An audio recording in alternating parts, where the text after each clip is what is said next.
തത്വമി ന്യൂസിലേക്ക് സ്വാഗതം. നമ്മുടെ വിദ്യാഭ്യാസ മന്ത്രിയും CPMൻ്റെ സംസ്ഥാന സെക്രട്ടറിയും ഒക്കെ എല്ലാവരും കൂടെ വന്ന് ഒരു കേരള സ്റ്റോറി ബിൽഡപ്പ് ചെയ്യാനൊരു ശ്രമം നടത്തി. പക്ഷേ പാളിപ്പോയി. അതായത് കുംഭമേളയിൽ വൈറലായ പെൺകുട്ടിയെ കൊണ്ടുവന്ന് 16 വയസ്സേ ആയുള്ളൂ. 16 വയസ്സായ പെൺകുട്ടിയെ കൊണ്ടുവന്ന് വിവാഹം കഴിപ്പിച്ചതിന് ശേഷം അവരുടെ ഇപ്പോഴാണ് തിരിച്ചറിയുന്നത് ഒരു പെൺകുട്ടിക്ക് 16 വയസ്സ് മാത്രമേ പ്രായമായിട്ടുള്ളൂ എന്ന്.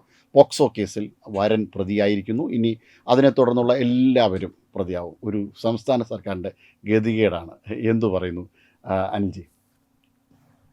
ഈ കേസ്, ഈ വിവാഹം നടന്ന 2025 മാർച്ച് മാസം 11-ാം തീയതി കഴിഞ്ഞ് 12-ാം തീയതി വെളുപ്പിന് 12-ാം തീയതി രാത്രി തന്നെ ഇതൊരു ശൈശവ വിവാഹമാണെന്ന് ആരോപണം ഉന്നയിച്ച ആദ്യ വ്യക്തി ഞാൻ തന്നെയാണെന്ന് എനിക്ക് അഭിമാനത്തോടു കൂടി പറയാൻ സാധിക്കും. അതിനുശേഷം 12-ാം തീയതി വെളുപ്പിനെ തന്നെ 12 മണി കഴിഞ്ഞ ഉടൻ തന്നെ ഞാൻ കേരളത്തിലെ പോലീസ് മേധാവിക്ക് DGPക്ക് കേസെടുക്കണമെന്ന് ആവശ്യപ്പെട്ടുകൊണ്ട് ഒരു പരാതി മെയിലായിട്ട് അയക്കുകയും ചെയ്തു. ഇന്ന് കേരളത്തിലെ യൂത്ത് കോൺഗ്രസ്സുകാരുമൊക്കെ തലപൊക്കിയിട്ടുണ്ട്, അവർ കേസ് കൊടുത്തിട്ടുണ്ട്. പക്ഷെ ആദ്യത്തെ പരാതി കൊടുത്ത വ്യക്തി ഞാനാണ്. അതിനുശേഷം എനിക്ക് ഇതുമായി ബന്ധപ്പെട്ട ധാരാളം അന്വേഷണങ്ങൾ നടത്താൻ സാഹചര്യമുണ്ടായി, ഇതിനകത്ത് ഇടപെടലുണ്ടായി. ഇത് കൃത്യമായി ആ ദിവസം തന്നെ, കാരണം എനിക്ക് അങ്ങനെ പറയാൻ സാധിച്ചത്, ഈ വിവാഹ വാർത്ത ഞാൻ TV-യിൽ കണ്ടപ്പോൾ തന്നെ എന്റെ മനസ്സിലേക്ക് കടന്നു വന്നത്, കുറച്ചു നാളുകൾക്ക് മുമ്പ്, 1 വർഷം മുമ്പ് ഈ പെൺകുട്ടിയുടെ വിവാഹ വാർത്ത അന്നത്തെ സോഷ്യൽ മീഡിയയിൽ വന്നിരുന്നു. ആ സോഷ്യൽ മീഡിയയിൽ അന്ന് അതിന്റെ 15-ഓ 16-ാമത്തെ പിറന്നാൾ ആഘോഷം എന്ന രീതിയിലായിരുന്നു സോഷ്യൽ മീഡിയയിലെ ഒരു വൈറലായ വീഡിയോ ഈ പെൺകുട്ടി തന്നെ അപ്ലോഡ് ചെയ്ത് എന്റെ മനസ്സിൽ കടന്നെടുത്തതെന്നാണ് ഈ ചിന്ത വന്നത്. അതിനുശേഷം ഞാൻ ധാരാളം ഇതിനെപ്പറ്റി അന്വേഷണം നടത്തി. അന്ന് രാത്രി തന്നെ എനിക്ക് മനസ്സിലായി ഇത് ഒരു ശുദ്ധമായ തട്ടിപ്പാണ്, ഇതൊരു ട്രാപ്പ് ജിഹാദാണ്, ലവ് ജിഹാദുമല്ല. ഇത് ഈ പെൺകുട്ടിയെ ചതിച്ചുകൊണ്ടും വഞ്ചിച്ചുകൊണ്ടും പ്രലോഭിപ്പിച്ചുകൊണ്ടും നടത്തിയ വിവാഹമാണ്.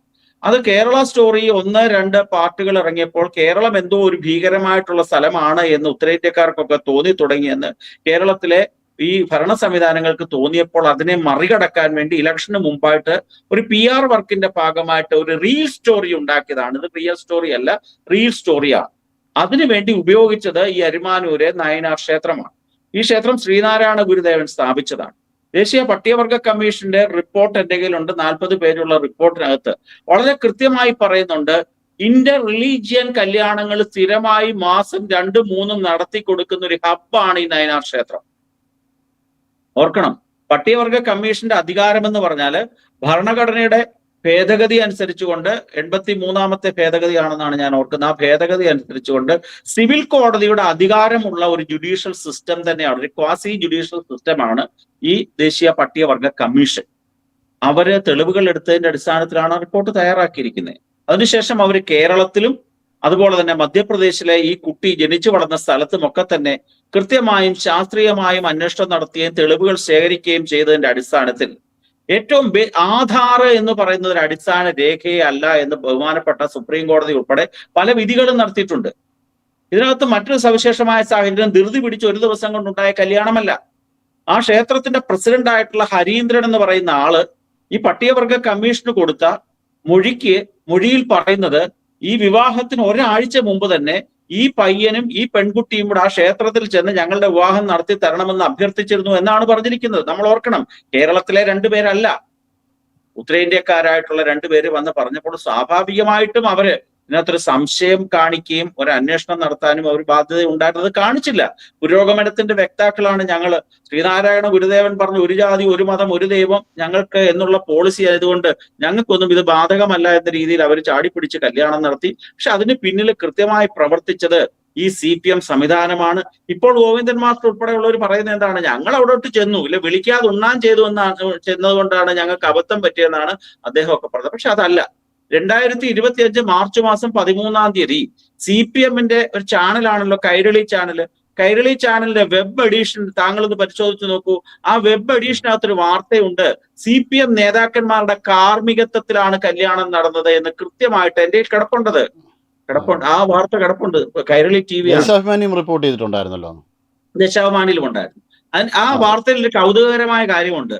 ആ അരിമാനൂർ എന്ന് പറയുന്ന സ്ഥലത്തെ പ്രാദേശിക CPM നേതാക്കന്മാരുടെ ഉത്സാഹ കമ്മിറ്റിയാണ് ഈ കല്യാണം നടത്തിയെന്ന വാക്ക്.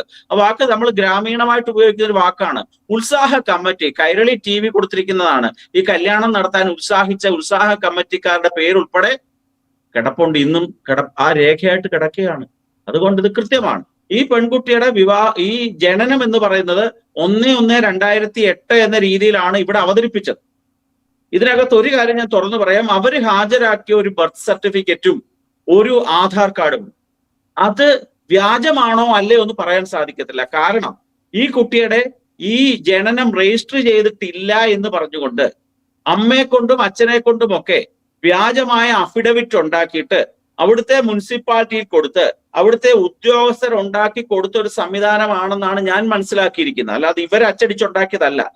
സർക്കാരിനെ തെറ്റിദ്ധരിപ്പിച്ച് വ്യാജമായ ഒരു തെറ്റിദ്ധാരണ ഉണ്ടാക്കിയെടുത്ത രേഖകളാണ് ഇവിടെ കല്യാണത്തിന് ഉപയോഗിച്ചത്. അങ്ങനെയാണെങ്കിൽ ഇതിന്റെ പിന്നിൽ ഒരു വലിയ സംഘം തന്നെ ഉണ്ടാവുന്നുണ്ട്. 100% ഒരു പെൺകുട്ടിയോ ഒരു പയ്യനോ വിചാരിച്ചാൽ മാത്രം ഇത്ര വളരെ കൃത്യമായിട്ട് ഒരു ഡാറ്റ ഉണ്ടാക്കാനായിട്ട് സാധിക്കില്ലല്ലോ. അവിടുത്തെ ഒരു നോട്ടറിയുടെ അഫിഡവിറ്റ് അമ്മയെ കൊണ്ടാണെന്ന് ആണ് ഞാൻ മനസ്സിലാക്കുന്നത്. അവർക്കൊന്നും യാതൊരു വിധമായ അക്ഷരാഭ്യാസം ഉള്ളവരുമല്ല, യാതൊരു വിധമായ എഴുത്തും വായന അറിയാത്തവരാണ് ഇവരെല്ലാവരും തന്നെ. എന്തോ ഒരു പിടിച്ചു ഈ മോളെ വിദേശത്ത് കൊണ്ടുപോയി ഷൂട്ടിങ്ങിന് കൊണ്ടുപോകാനാണ്, പാസ്പോർട്ട് എടുക്കാനാണ്, അവളെ പ്രശസ്തയാക്കാനാണ് എന്നൊക്കെ പറഞ്ഞുകൊണ്ട് ഈ നമ്മുടെ സംസ്ഥാനത്ത് കൊണ്ട് ഇപ്പോൾ താങ്കളുടെ ജനനം രജിസ്റ്റർ ചെയ്തിട്ടില്ല എന്ന് കരുതുക, താങ്കളെ വീട്ടിലാണ് പ്രസവിച്ചതെന്ന് കരുതുക, രജിസ്റ്റർ ചെയ്യാൻ പറഞ്ഞു. ഇപ്പോൾ താങ്കൾക്ക് ഒരു ബർത്ത് സർട്ടിഫിക്കറ്റ് വേണം. എന്താണ് ചെയ്യുന്നത്? താങ്കള് ഒരു നോൺ അവൈലബിലിറ്റി സർട്ടിഫിക്കറ്റ് എന്ന് പറഞ്ഞ ഒരു സർട്ടിഫിക്കറ്റ് കൊടുക്കണം. അച്ഛന്റെ അമ്മയുടെ ഒരു അഫിഡവിറ്റ് ആണ് കൊടുക്കുന്നത്. അതിൽ പറയും, എന്റെ മോനെ ഞാൻ പ്രസവിച്ചത് വീട്ടിലാണ്, നിയമപരമായ അറിവില്ലായ്മ നിമിത്തം ഞാൻ ആ വിവരങ്ങൾ തദ്ദേശ സ്വയംഭരണ സ്ഥാപനങ്ങളിൽ രജിസ്റ്റർ ചെയ്തിട്ടില്ല, അതുകൊണ്ട് ഇപ്പോൾ രജിസ്റ്റർ ചെയ്യാൻ അനുവദിക്കണമെന്നും പറഞ്ഞ് ഒരു അഫിഡവിറ്റ് കൊടുത്താൽ ആദ്യ ഉത്തരവിട്ടിട്ട് താങ്കളുടെ ബർത്ത് രജിസ്റ്റർ ചെയ്യും. അതാണ് സംഭവം. അതേപോലെ തന്നെയാണ് അവിടെ ചെയ്തത്. യഥാർത്ഥത്തിൽ ആ ബർത്ത് രജിസ്റ്റർ ചെയ്യപ്പെട്ടിരുന്നു, ഇല്ല എന്ന് തെറ്റിദ്ധാരണ ഉണ്ടാക്കിക്കൊണ്ട് ഈ വ്യാജമായ അഫിഡവിറ്റിന്റെ സഹായത്തോടു കൂടി നേടിയെടുത്തതെന്നാണ് ഞാൻ മനസ്സിലാക്കിയത്. നമ്മൾ ശ്രദ്ധിക്കേണ്ടത്, ആശുപത്രിയിൽ ഒരു രേഖയുണ്ട്.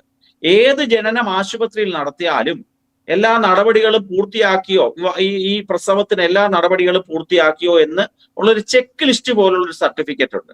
അതിനകത്ത് പറയുന്നുണ്ട്, ലത ജയസിംഗ്, അച്ഛന്റെ പേര് ജയസിംഗ്, അമ്മയുടെ പേര് ലത, ജനിച്ച കുട്ടി ലടുക്കി, പേരില്ലല്ലോ, ജനിക്കുന്ന ദിവസം പേരില്ലല്ലോ കുട്ടിക്ക്, ലടുക്കി പെൺകുട്ടി, ജനിച്ച സമയത്ത് ആ കുട്ടിയുടെ തൂക്കം 2 കിലോ 100 ഗ്രാം. ഞാൻ ആധികാരികമായിട്ടാണ് ഈ പറയുന്നത്, 2 കിലോ 100 ഗ്രാം. ഗർഭം 34 ആഴ്ച പ്രായമുള്ള ഗർഭമായിരുന്നു എന്ന് കൃത്യമായിട്ട് രേഖപ്പെടുത്തിയിരിക്കുക. അതിനകത്തുണ്ട് 30/12/2009 വൈകിട്ട് 5:30 PM. ഇതിൽ കൂടുതൽ എന്താണ് പറയേണ്ടത്? അതുകൊണ്ടാണ് ഞാൻ പറഞ്ഞത്, കൃത്യമാണ്, സ്പഷ്ടമാണിത്. ഇതിന്റെ പിന്നിൽ വലിയൊരു റാക്കറ്റ് ഉണ്ട്. ആ റാക്കറ്റ് പ്രവർത്തിച്ചതിന്റെ ഭാഗമായിട്ട് ഇവിടെ വന്ന് കല്യാണം നടത്തിയതാണ്. അതിന്റെ പിന്നിലുള്ള ബന്ധങ്ങൾ CPM-ന്റെ നേതാക്കന്മാരൊക്കെ പോകേണ്ട കാര്യം എന്താണ്? ഗോവിന്ദൻ മാസ്റ്റർ നാട്ടിലെ ഒരു ജില്ലാ കമ്മിറ്റി അംഗത്തിന്റെ മോന്റെ കല്യാണത്തിന് വിളിച്ചപ്പോ പോകത്തില്ല. ഇതിനുള്ള ആവേശം കാണിച്ചത് കേരളത്തിനെ മറ്റൊരു രീതിയിൽ ചിത്രീകരിക്കുക എന്നുള്ള ഉദ്ദേശത്തോടു കൂടിയാണ്. ഇതിന്റെ പിന്നിൽ ഒരു ചെറിയ കാര്യം കൂടെ ഞാൻ സൂചിപ്പിക്കാം. പട്ടികവർഗ കമ്മീഷൻ എടുത്ത റിപ്പോർട്ടിന്റെ അതിനകത്തെ 4ാമത്തെ പേജിലെ 3ാമത്തെ പാരഗ്രാഫിൽ ഒരു കാര്യം വളരെ വ്യക്തമായി പറയുന്നുണ്ട്. എന്താണെന്നറിയാമോ? ഈ കുട്ടിയുടെ മാതാപിതാക്കളുടെ മൊഴി രേഖപ്പെടുത്തിയിരിക്കുകയാണ്. ഒരു സിവിൽ കോടതി രേഖപ്പെടുത്തിയ മൊഴിയിൽ പറഞ്ഞിരിക്കുന്നത്, തങ്ങളുടെ മകളെ സെക്ഷലി എക്സ്പ്ലോയിറ്റ് ചെയ്ത് വീഡിയോ ചിത്രീകരിച്ച് ഭീഷണിപ്പെടുത്തിയിട്ടുണ്ട്. അതാണ് ഞാൻ പറഞ്ഞത്, ലവ് ജിഹാദ് അല്ല, ട്രാപ്പ് ജിഹാദാണ്. ആ കുട്ടിയുടെ വിദ്യാഭ്യാസമില്ലായ്മയെ, അതിന്റെ ഗ്രാമീണമായ പശ്ചാത്തലത്തെ, അതിന്റെ അറിവില്ലായ്മയെ ചൂഷണം ചെയ്തുകൊണ്ട്, അതിനെ സെക്ഷലി അബ്യൂസ് ചെയ്തുകൊണ്ട്, അത് ചിത്രീകരിച്ചുകൊണ്ട്, ഭീഷണിപ്പെടുത്തിക്കൊണ്ട് കേരളത്തിൽ കൊണ്ടുവന്ന് കല്യാണം നടത്തിയതാണ്. അല്ല, ഇത് ഞാൻ മനസ്സിലാക്കുന്നത്, പെൺകുട്ടി ഒരു സിനിമാ ചിത്രീകരണത്തിൻ്റെ ഒക്കെ ഭാഗമായിട്ട് എറണാകുളത്തുണ്ടായിരുന്നു എന്നാണ്. എറണാകുളത്ത് നിന്നാണ് പിന്നീട് ഈ വിവാഹത്തിന് ഏകദേശം 3-4 ദിവസം മുന്നേ തിരുവനന്തപുരത്ത് എത്തുന്നത്, പൂന്തുറയിലെന്തോ ആണ് എത്തുന്നതെന്നാണ് എൻ്റെ ഒരു അറിവ്. അതായത് ഇപ്പോൾ എറണാകുളത്താകുമ്പോൾ അവിടെ ഈ സിനിമയുമായി ബന്ധപ്പെട്ട് വളരെ ശക്തമാണ് ഈ മട്ടാഞ്ചേരി മാഫിയ എന്നൊക്കെ പറയുന്ന ഗ്യാങ്. അതായത് ഒരു ആൻറ്റി ഹിന്ദു ഗ്യാങ് എന്നൊക്കെ പറയാൻ പറ്റുന്ന, ഇപ്പോൾ മയക്കുമരുന്നും മറ്റു കാര്യങ്ങളും ഈ ട്രാപ്പിങ്ങുമായി ബന്ധപ്പെട്ട എല്ലാ കാര്യങ്ങളും വളരെ സജീവമായി ലഭിക്കുന്ന അത്തരത്തിലുള്ള ഒരു വലിയ ഗ്യാങ്, ഇപ്പോൾ വളരെ സജീവമായിട്ടുള്ള ഈ മട്ടാഞ്ചേരി മാഫിയയ്ക്കകത്തേക്കാണ് ഈ കുട്ടി വന്നതെങ്കിൽ ഇവർക്കും ഇതുമായി ബന്ധപ്പെട്ട് എന്തെങ്കിലും ബന്ധമുണ്ടാകാൻ സാധ്യതയില്ലേ? ഞാനൊരു കാര്യം പറയാം. ഏത് സിനിമ എവിടെ ഷൂട്ട് ചെയ്തു? ആരാണ് അതിന്റെ സിനിമയല്ല, ഒരു പരസ്യ ചിത്രീകരണം എന്തോ ആണ് എന്നാണ് മൊഴിക്കകത്ത് പറഞ്ഞിരിക്കുന്നത്. കേരളത്തിലെ നല്ല സീനറികളുണ്ട്, തേയിലത്തോട്ടങ്ങളുണ്ട്. ആ തേയിലത്തോട്ടങ്ങളുടെ ഇടയിൽ നല്ല ഷൂട്ട് ചെയ്യുകയാണെങ്കിൽ അതിന് നല്ല കവറേജ് കിട്ടുമെന്നൊക്കെയാണ് അച്ഛനോട് പറഞ്ഞിരുന്നതെന്നാണ് ഞാൻ മനസ്സിലാക്കിയിരിക്കുന്നത്. താങ്കൾ പറഞ്ഞത് കൃത്യമാണ്. ഇതിന്റെ പിന്നിലെ ഒരു ലോബിയുണ്ട്. അത് മട്ടാഞ്ചേരിയിലെ ഒരു ലോബിയുണ്ട്, ജിഹാദ് ലോബിയുണ്ട്, CPM-ന്റെ ഒരു ലോബിയുണ്ട്. ഈ ലോബികളെല്ലാം കൂടെ ആലോചിച്ച് ഗൂഢാലോചന നടത്തി വ്യാജരേഖയുണ്ടാക്കി ഈ കുട്ടിയെ തട്ടിക്കൊണ്ടുവന്ന് അല്ലെ പ്രലോഭിപ്പിച്ച് അതിനെ വശംവദയാക്കിക്കൊണ്ടാണ് ഈ നാടകം ഉണ്ടാക്കിയത്. കേരളത്തിന്റെ റിയൽ സ്റ്റോറി ഇതാണെന്ന് അവതരിപ്പിക്കാൻ വേണ്ടിയുള്ള തിരക്കഥയായിരുന്നു, PR വർക്കിന്റെ ഭാഗമായിരുന്നു. എന്തായാലും ഒരു 100 വർഷം എല്ലാവർക്കും അകത്ത് കിടക്കാനുള്ള വകുപ്പുകൾ കൃത്യമായ രീതിയിലുണ്ട്. ഉത്തരേന്ത്യയിൽ ഒരു കാര്യം കൂടെ, നമ്മൾ മലയാളി എന്ന രീതിയിൽ നമ്മളൊന്ന് ചിന്തിക്കണം. വീണ്ടും വീണ്ടും വീണ്ടും ഈ കേരളത്തിനെ ഇന്ത്യയുടെ മറ്റു ഭാഗങ്ങളിൽ അപകീർത്തിപ്പെടുത്താനും മോശമാക്കാനും കേരളം എന്തൊക്കെയോ ഒരു മോശം സ്ഥലമാണെന്ന് ചിത്രീകരിക്കാനുമുള്ള അവസരമല്ല ഇതിൽ കൂടി ഇവരൊക്കെ ഉണ്ടാക്കി കൊടുത്തത്. അതാണ് ഇവര് പറയുന്നത്. അതെ, ഇവർ കേരള സ്റ്റോറി ഇതല്ല എന്ന് സ്ഥാപിക്കുവാൻ ശ്രമിച്ചുവെങ്കിലും ഒരു കേരള സ്റ്റോറി 3 ഉണ്ടാക്കി കൊടുക്കുകയാണ് യഥാർത്ഥത്തിൽ ഇവർ ചെയ്തത്, അങ്ങനെ പറയാം അല്ലേ? അല്ല, കേരള സ്റ്റോറി 3 അല്ല, മൂന്ന് കേരള സ്റ്റോറി 300 എണ്ണം ഇറങ്ങാനുള്ള കഥകൾ കേരളത്തിലുണ്ട്. 1, 2, 3. അല്ല, ഇപ്പോഴുണ്ടാക്കി കൊടുത്തത് ഒരു കേരള സ്റ്റോറി 3, അതായത് ഇവരൊരു ആന്റി കേരള സ്റ്റോറി ഇറക്കാൻ ശ്രമിച്ചുവെങ്കിലും. അതെ, ഒരു കേരള സ്റ്റോറിയുടെ കഥ 1, 2, 3 അല്ല, 300ഓളം സിനിമകൾ കേരളത്തിൽ കേരള സ്റ്റോറിക്കുള്ള കഥകളുണ്ട്. അമ്പലപ്പുഴയിലെ പെൺകുട്ടികളുടെ ആത്മഹത്യ, മാധവിക്കുട്ടി തുടങ്ങി ഇന്ന് വരെയുള്ള എത്ര എപ്പിസോഡ് വേണമെങ്കിലും ഇറങ്ങാം. സീരീസ് ആയിട്ട്, വെബ് സീരീസ് ആയിട്ട് ആരെങ്കിലും ഇറക്കിയാൽ തെറ്റു പറയാൻ ഒക്കത്തില്ല. അതിനുള്ള സാഹചര്യം ഇവിടുത്തെ ഇത്തരത്തിലുള്ള വഷളന്മാരായ രാഷ്ട്രീയ നേതൃത്വം ഉണ്ടാക്കി കൊടുത്തതാണ്. അതാണ് ഇപ്പൊ അനുഭവിക്കുന്ന ഒരു പുലിവാൾ കല്യാണമാണ് സംഭവിച്ചത്. മറ്റൊരു സവിശേഷം ഒരു കാര്യം കൂടെ ഞാനിപ്പോൾ തത്വമയി ന്യൂസിനോട് ആദ്യമായി പറയുകയാണ്. ഭാരതത്തിന്റെ രാഷ്ട്രപതി ദ്രൗപദി മുർമു മാഡം എത്രയോ പ്രശസ്തയാണ്, ഗോത്ര വിഭാഗത്തിൽ നിന്നുള്ള ഒരു അമ്മയാണ്. ആ അമ്മ രാഷ്ട്രപതി എന്ന രീതിയിൽ, ഞാൻ വിശ്വ ഹിന്ദു പരിഷത്തിന്റെ സംസ്ഥാന കാര്യകർത്താവ് എന്ന രീതിയിൽ ഞാൻ ഇന്ന് ഓൺലൈനായിട്ടൊരു പരാതി ഇന്ത്യൻ രാഷ്ട്രപതിക്ക് കൊടുത്തിട്ടുണ്ട്. ഗോത്ര വിഭാഗത്തിലുള്ള ഒരാളാണ് ഇന്ത്യൻ രാഷ്ട്രപതി എന്ന് ഉള്ള പരിഗണന വെച്ചുകൊണ്ട് ഇക്കാര്യത്തിൽ സജീവമായി ഇടപെട്ടുകൊണ്ട് ഗോത്ര വിഭാഗത്തിലെ ഒരു പെൺകുട്ടിക്കുണ്ടായിട്ടുള്ള ഈ ചതിയെപ്പറ്റി അന്വേഷണം നടത്താനുള്ള കാര്യങ്ങൾ ചെയ്യണമെന്ന് കൃത്യമായിട്ടൊരു ഒരു പരാതി ഇന്ന് ഞാൻ കൊടുത്തിട്ടുണ്ട്. തീർച്ചയായിട്ടും വളരെയധികം നല്ലൊരു കാര്യമാണ് അങ്ങ് ചെയ്തത്. കാരണം നമ്മുടെ നാട്ടിൽ സംരക്ഷിക്കപ്പെടേണ്ട ഒരു വിഭാഗത്തിനെയാണ് അവർ ഈ രീതിയിൽ ചതിച്ച് അവരുടെ വിദ്യാഭ്യാസപരമായ ചില ന്യൂനതകൾ ഉപയോഗിച്ചുകൊണ്ട് ഇത്തരത്തിലുള്ളൊരു കാര്യം ചെയ്തിരിക്കുന്നതെന്നത്. ഇവർ എത്രമാത്രം വലിയൊരു രാജ്യദ്രോഹ പ്രവൃത്തിയാണ് ചെയ്തിരിക്കുന്നതെന്നുള്ള ധാരണയെങ്കിലും ഇവർക്ക് ഉണ്ടോ? വിദ്യാഭ്യാസ മന്ത്രിക്കെങ്കിലും കുറഞ്ഞ രീതിയിലുണ്ടോ? എന്ത് പറയുന്നത്, ഇത് നമ്മൾ ചർച്ച ചെയ്യേണ്ട വിഷയമേ അല്ല. വിദ്യാഭ്യാസ മന്ത്രിക്ക് ഇതിനകത്ത് യോഗ്യതയുണ്ടോ എന്ന് എത്രയോ കാലം മുമ്പ് പുള്ളി തന്നെ പ്രകടിപ്പിച്ചു കൊടുത്ത കാര്യമാണ്. നമ്മൾ അതൊന്നും വെറുതെ ചർച്ച ചെയ്യേണ്ട ഒരു കാര്യവുമില്ല ഇതിനകത്ത്. ശരിയാണെങ്കിലും നമുക്കൊന്ന് ഗതികേട് കൊണ്ട് ചോദിച്ചു പോയാണ്. നമ്മുടെ ഈ സന്ദേശം സിനിമയിലൊക്കെ 100% സാക്ഷരത, മലയാളി എന്നൊക്കെ പറഞ്ഞ് പുച്ഛിക്കുന്ന തരത്തിലേക്ക് ആൾക്കാരെ കൊണ്ട് ആ രീതിയിൽ പുച്ഛിപ്പിക്കുവാനാണല്ലോ ഇവർ ഈ ഒരു ഗ്യാങ് ആയിട്ട്. എനിക്കിപ്പോ ശിവൻകുട്ടിയോട് പുച്ഛവും തോന്നാറില്ല, കാരണം പുള്ളിയുടെ ബേസിക് നേച്ചറാണ്. പക്ഷെ ബിനോയ് വിശ്വം എന്ന് പറഞ്ഞൊരു CPM നേതാവിന് ഒരു നിലവാരം ഉണ്ടാകുമെന്ന് എനിക്ക് തോന്നിയിരുന്നുണ്ട്. ഈ റാംജി റാവു സ്പീക്കിംഗ് എന്ന് പറഞ്ഞ സിനിമയിൽ ഇന്നസെന്റ് പറയുന്നുണ്ട്, കുറച്ചുകൂടെ നേരത്തെ ഇറങ്ങണോ എന്ന് ചോദിക്കുന്ന ഒരു സംഭവമുണ്ട്. ആ സമാന ഒരു ഡയലോഗ് ഉണ്ട്. അതുപോലെ തന്നെ കുറച്ചുകൂടെ നേരത്തെ പ്രായപൂർത്തിയാക്കണമായിരുന്നോ എന്നല്ലേ ഇന്നലെ അദ്ദേഹം ബിനോയ് വിശ്വം ചോദിച്ചത്. അതാണ് കേരളത്തിലെ ഇവരൊക്കെ അപഹാസ്യരായി മാറി, പൊട്ടന്മാരായി മാറി, പുതുതലമുറയ്ക്ക് ചിരിക്കാനുള്ള ഓരോ വിഷയങ്ങൾ ഉണ്ടാക്കി കൊടുക്കുന്ന കഥാപാത്രങ്ങളായി മാറി ഇവരൊക്കെ തന്നെ. ശിവൻകുട്ടിയും റഹീം അറിയാമല്ലോ, എന്തൊരു വിവരക്കേടുകളാണ്. ഒരു മര്യാദയ്ക്ക് 2 വാചകം പറയാൻ അറിയത്തില്ല, അത്തരത്തിലുള്ള വേഷം. ഈ കൈരളി TV-യിൽ പറഞ്ഞിരിക്കുന്ന ആ ഉത്സാഹ കമ്മിറ്റിയിലെ ആ പ്രദേശത്തുള്ള 5-6 അഡ്വക്കേറ്റ്സ് ആണ് ഉത്സാഹ കമ്മിറ്റി പ്രവർത്തിച്ചവർ. ഇവരൊക്കെ എവിടുന്നാണ് LLB എടുത്തെന്നും ഇവർക്ക് എന്താണ് ഇതിന്റെ യോഗ്യത എന്നോട് എന്ന് അന്വേഷിക്കേണ്ടത്.